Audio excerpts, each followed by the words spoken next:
आजकल लोग अपने बच्चों को दंड नहीं देते। देखिए, चाणक्य नीति में ऐसा कहा गया है, 5 वर्ष तक बच्चे की आयु जब तक हो तब तक उसे लाड़ प्यार दुलार देना चाहिए जम के। 5 वर्ष के बाद 10 साल जो अगली हैं, 5 से 10 मतलब 15 साल तक गलती करने पर उसे दंड भी देना चाहिए। बिना ये सोचे समझे कि 1 है कि 2 है कि 4, उसे दंड नहीं दोगे तो आप उसको गलती दोबारा करने के लिए उकसा रहे हो, प्रेरित कर रहे हो कि आप दोबारा भी गलती करो, हम कुछ नहीं कहेंगे। 15 साल तक की उम्र तक बच्चे को बार बार दंड दो जब जब वो गलती करे, और 15 साल के बाद फिर उससे मित्रवत व्यवहार करना चाहिए, फिर उसे कभी दंडित नहीं करना चाहिए, फिर उसे समझाना चाहिए। अब बोले महाराज इतना क्यों डांटे क्यों? बोले सुनिए, फूलों को जब भगवान के गले में पहुंचना होता है ना माला बन के, तो सुई उनके भीतर से होके गुजरती है, तब वो माला बनते हैं। सोने को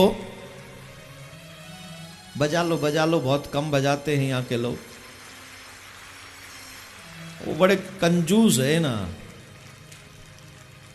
ताली भी धीरे धीरे ही बजाएंगे, लग ना जाए। फूल को अगर माला बनना हो भगवान के गले के लिए तो सुई उसके भीतर से गुजरती है। सोने को अगर गहना बनना हो तो आग में तपना पड़ता है, और डंडे की वो जो होता है ना पीटने वाला, उसकी चोट सहनी पड़ती है, तब जाके माता बहनों के कान नाक और गले तक पहुंचता है। और की तो बात छोड़िए, जिस पत्थर को अपनी पूजा करवाने का शौक है वो, उसे भी कई बार छेना हथौड़ियों से पिटना पड़ता है, उसके बाद मंदिर में जाकर पूजने का अधिकार उसे प्राप्त होता है। हमारे और आपके बच्चे क्यों बिगड़ रहे हैं? क्योंकि हम अपने बच्चों को दंड नहीं देते।